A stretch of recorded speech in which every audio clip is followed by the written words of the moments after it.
صندوق ضحايا الكورد. التقرير العام رقم 8.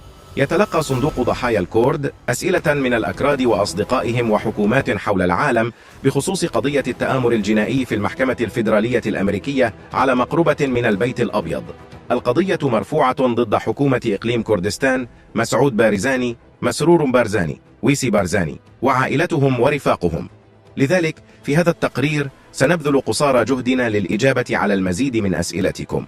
السؤال: هل تشكل هذه القضية خطرا على علاقة كردستان مع الولايات المتحدة الأمريكية؟ الإجابة: قد يؤدي كشف جرائم منظمة بارزان الإجرامية المستمرة بسرعة إلى تغييرات جذرية في السياسة الأمريكية. التعرض العام من خلال المحاكمة له تأثيرات حقيقية في العالم.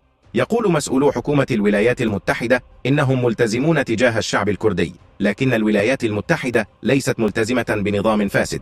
بسبب التعرض المتزايد نتيجة لهذه القضية، تستيقظ حكومة الولايات المتحدة وتصبح متنبهة للحقيقة الفاسدة بأن كردستان تعاني من إخفاقات كارثية في قيادتها. هذا الفشل ناتج عن خرقهم الدائم للقوانين من أجل مصالحهم الذاتية وجشعهم الإجرامي.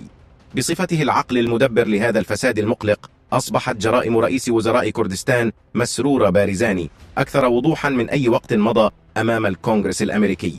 تتحرك إدارة بايدن بعيدا عن الأنظمة الفاسدة التي تعمل بنفاق ومعايير مزدوجة. الولايات المتحدة لن تضحي بالثروة الأمريكية من أجل جشع بارزاني الفاسد.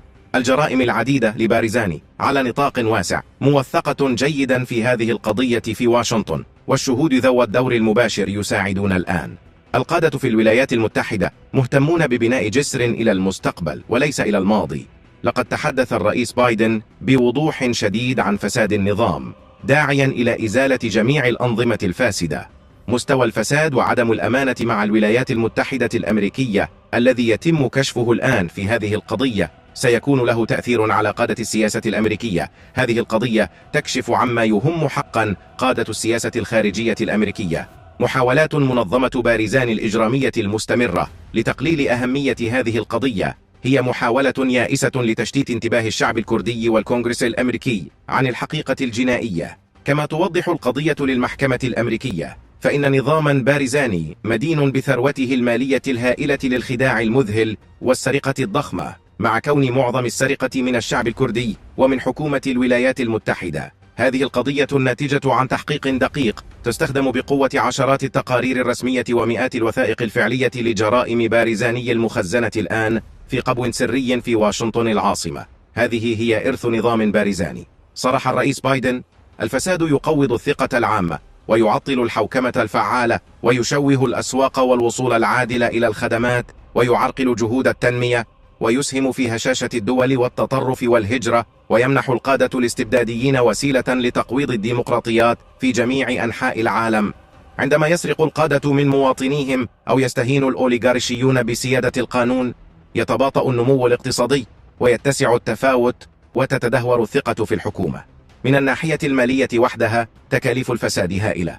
الفساد يهدد الأمن القومي للولايات المتحدة والعدالة الاقتصادية والجهود العالمية لمكافحة الفقر والتنمية والديمقراطية نفسها. ستجعل إدارة من الصعب بشكل متزايد على الفاعلين الفاسدين إخفاء أنشطتهم، وستحاسب الأفراد الفاسدين والمنظمات الإجرامية العابرة للحدود وميسريهم. صندوق ضحايا الكورد متزامن مع البيت الأبيض. الجرائم الهائلة التي يتم كشفها في هذه القضية بما في ذلك الاحتيال المالي الضخم ضد حكومة الولايات المتحدة هي جميعها ثمار الفساد من قبل منظمة بارزان الإجرامية المستمرة. مصادر مطلعة في واشنطن العاصمة تخبر صندوق ضحايا الكورد أنه كلما استمر هذا الفساد الشامل والمميت في كردستان وكلما طال أمد هذه القضية، كلما أصبحت العلاقة الثنائية مع الولايات المتحدة أكثر عرضة للخطر. السؤال: هل تكشف هذه القضية أن نظام بارزاني خان الولايات المتحدة الأمريكية؟ الإجابة: نعم، بطرق متعددة. تدعي القضية العديد من الجرائم التي خانت الولاء الذي يدين به بارزانيون للولايات المتحدة. هذا صحيح بشكل خاص بالنسبة لمسرور بارزاني نفسه، شخص أمريكي الذي أقسم زورا لدعم الدستور الأمريكي وقوانين البلاد جنبا إلى جنب مع أفراد عائلته. كقائد لمنظمة بارزان الإجرامية المستمرة انتهك وتجاهل مئات القوانين الأمريكية. ويستمر في ذلك كل يوم. تدعي القضية العديد من الجرائم الموثقة والقاسية ضد الولايات المتحدة وضد الإنسانية.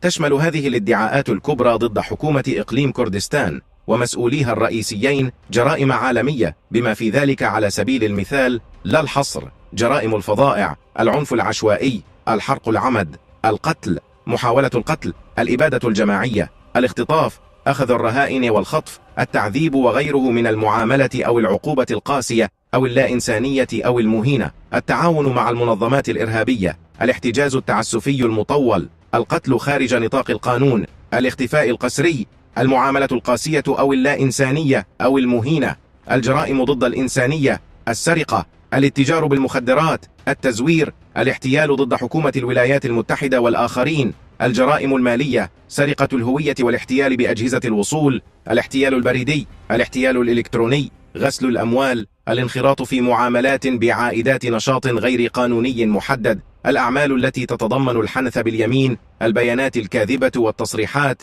سرقة وتدمير بيانات الكمبيوتر الشاملة، عرقلة العدالة، الرشوة والمدفوعات التيسيرية، الحرمان من الدخل والتوظيف، الإخفاء العمدي لبيانات الضرائب، الاحتيال الضريبي والشهادة الكاذبة الضريبية، الاحتيال في الهجرة والشهادة الكاذبة في الهجرة، انتهاكات القوانين واللوائح الأخرى للولايات المتحدة وقوانين الأمم والمعاهدات والاتفاقيات الدولية، والسيطرة المكتسبة بالاحتيال من أجل الإثراء الشخصي على الأموال التي كانت ملكا لحكومة إقليم كردستان. تشمل القضية أيضا مئات الجرائم المرتكبة ضد مصالح الولايات المتحدة الأمريكية باستخدام الاستخبارات الأمريكية المقدمة وقتل وكيل استخبارات أمريكي. إلى اللقاء، ونراكم في الحلقة 9 إن شاء الله.